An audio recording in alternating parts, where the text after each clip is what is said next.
5 students and professors from Yale's Center for Engineering, Innovation, and Design have created an intestinal preservation unit.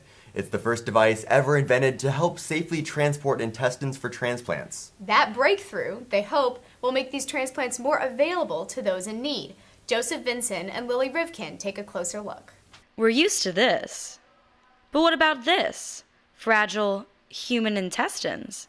It's not your everyday post office traffic for sure, but for 120,000 people across the United States every year, transporting an intestine can be a matter of life and death.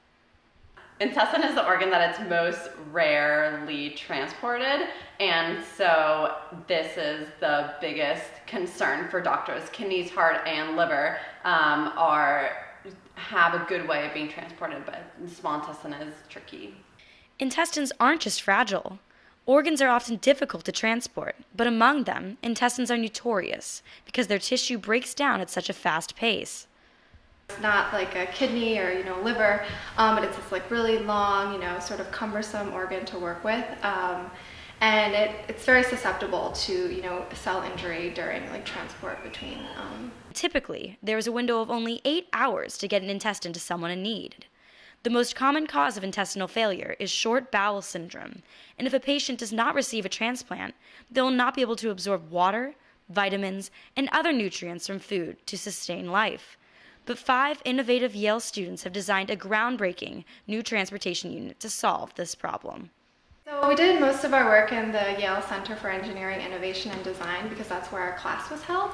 So we got a lot of resources from the engineering department. Our co-teacher was Dr. Richard Fan, who's now at Stanford, but they were great mentors for us throughout the class. We did all of our prototyping from our first models all the way up to our second and third. The idea of an intestinal preservation unit came from Professor John Geibel. He believed that improving transport would better ensure the intestines worked effectively once implanted.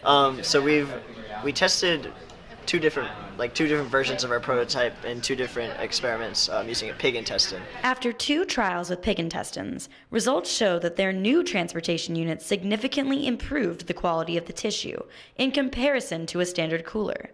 In other words, they had discovered the first transportation solution for intestines. Our container is basically a cooler with 2 pumps inside of it that perfuses a special solution through the intestine. So not only through the intestine, but also through the vasculature, which are the blood vessels associated with the intestine.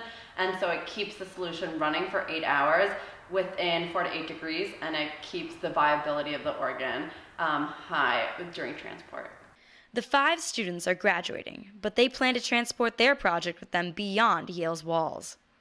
So we're all graduating, but we have a provisional patent in the works, and so hopefully it can be licensed to commercial companies in the future.